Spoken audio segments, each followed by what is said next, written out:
അമ്മ എപ്പ എത്തും? ആ ഞാൻ ചേട്ടനോട് പറയട്ടെ, ചേട്ടനത്തേക്ക് ഭയങ്കര സന്തോഷം. ആ എന്നാ ശരി അമ്മ. ചേട്ടാ ഇന്ന് അമ്മ വരാന്ന് പറഞ്ഞിട്ടുണ്ട്. അമ്മ വന്നേ ഉച്ചക്ക് ചോറൊക്കെ തിന്നാൻ ഉണ്ടാവട്ടാ. പക്ഷേ ഇവിടെ കറിക്കൊന്നുമില്ല. ചേട്ടനെ അമ്മക്ക് ചെമ്മീൻ ഭയങ്കര ഇഷ്ടമാണ്. ചെമ്മീനും കുറച്ച് ഞണ്ടും പിന്നെ വറക്കാനായിട്ട് എന്തെങ്കിലും മീനൊക്കെ മേടിച്ചോണ്ടും വരോ? അതൊക്കെ മേടിക്കാനായിട്ട് അത്രയും പൈസ ഒന്നും എന്റെ കയ്യിലില്ല. അച്ഛൻ തന്ന പൈസയൊക്കെ തീർന്നേ ചെലവായില്ലേ. ഷോ പിന്നെ എന്ത് ചെയ്യും? അത് നമുക്കൊരു കാര്യം ചെയ്യാം. അച്ഛൻ്റെ അടുത്ത് ചോദിച്ചപ്പോഴേ ചേട്ടന്റെ ശമ്പളമൊക്കെ അച്ഛൻ്റെ കയ്യിലല്ലേ, ചെലവിന് പൈസ ചോദിച്ചാൽ അച്ഛൻ തരുമല്ല. അത് അച്ഛൻ തരുമെന്ന് തോന്നണില്ല. ഇനി വെറുതെ നാണങ്ങളാന്നല്ലാതെ ചോദിച്ചിട്ട് കാര്യമില്ല. നമുക്ക് എന്തെങ്കിലും ആവശ്യം വരും അച്ഛൻ തരണ്ടേ. എന്നാ പിന്നെ ഒരു കാര്യം ചെയ്യാം, ചേട്ടന്റെ കൂട്ടുകാരന്മാരുടെ ആരോടും ചോദിച്ചോളൂ.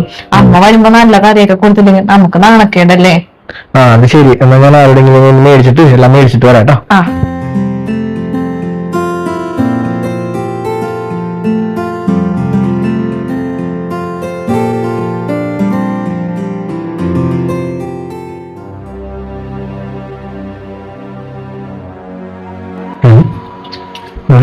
കാര്യം കിട്ടിയുണ്ടാക്കുന്നത് എന്താണത്? ഉള്ളിന്റെ കരുതൊക്കെ ശരിയാക്കണത് ഇതെന്താണ്? മീനൊക്കെ പിടിച്ചാക്കണത് രാജു മേടിച്ചത്? ചേട്ടൻ മേടിച്ചോണ്ടും വന്നതാണ്. എന്തിനാണ് ഇതൊക്കെ പിടിച്ചാക്കണത്? അതെ, ഇന്ന് എന്റെ വീട്ടിൽ നിന്ന് അമ്മയൊക്കെ വന്നിട്ടുണ്ട്. അപ്പൊ അമ്മ ഉച്ചക്ക് ചോറ് ഞാനുണ്ടാവും. അപ്പൊ അമ്മക്ക് കൊടുക്കാതാന്ന് വെച്ചിട്ട് മേടിച്ചതാണ്. നിന്റെ അമ്മ വന്നിന് ഇതൊക്കെ മേടിക്കണതിനാണ്? അല്ല, ഇതൊക്കെ മേടിക്കാൻ കാശ് എവിടെ കിട്ടി? ചേട്ടന്റെ കയ്യിലുണ്ടായിരുന്നു, ചേട്ടനാണ് മേടിച്ചത്. ചേട്ടൻ്റെ ഇല്ല? അവന്റെ ഇതൊക്കെ മേടിക്കാനുള്ള പൈസ ഇല്ല. ഞാൻ പെട്രോൾ അടിക്കാൻ അവന്റെ ആവശ്യങ്ങൾക്ക് വേണ്ടിയുള്ള പൈസ മാത്രമേ കൊടുത്തുള്ളൂ. ഇതെങ്ങനെയാണ് 10,000-3000 രൂപ മീനുണ്ടല്ലോ? അവനോട് ചോദിക്കല്ലോ. എന്നാ വെച്ചാ അതിന് അത്രയും ഇവിടെ മീനൊന്നുമില്ല. എത്ര രൂപ മീനാണെങ്കിലും 1000 രൂപ മീനുണ്ടത്. എത്ര അവന്റെ ഇങ്ങനെ പൈസ കൊടുത്ത് വരട്ടവൻ വന്നേടാ.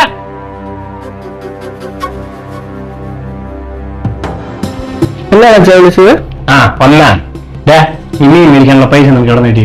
അല്ല, എന്റെ പൈസ ഉണ്ടായില്ല. അപ്പൊ ഞാൻ സാഗറിൽ നിന്ന് കുറച്ച് പൈസ കടം മേടിച്ചിട്ടാണ് ഇതെല്ലാം വാങ്ങിച്ചത്. അത് അമ്മയൊക്കെ വരല്ലേ കടം മേടിച്ച് അല്ലേ?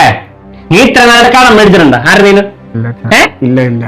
ഇവിടെ വന്ന് കേറിയില്ല. ആ ചെറുക്കനെ കൊണ്ട് കടം മേടിപ്പിച്ചാണ്. നിന്റെ അമ്മക്ക് തീറ്റ കാണാൻ നടക്കണാണ്.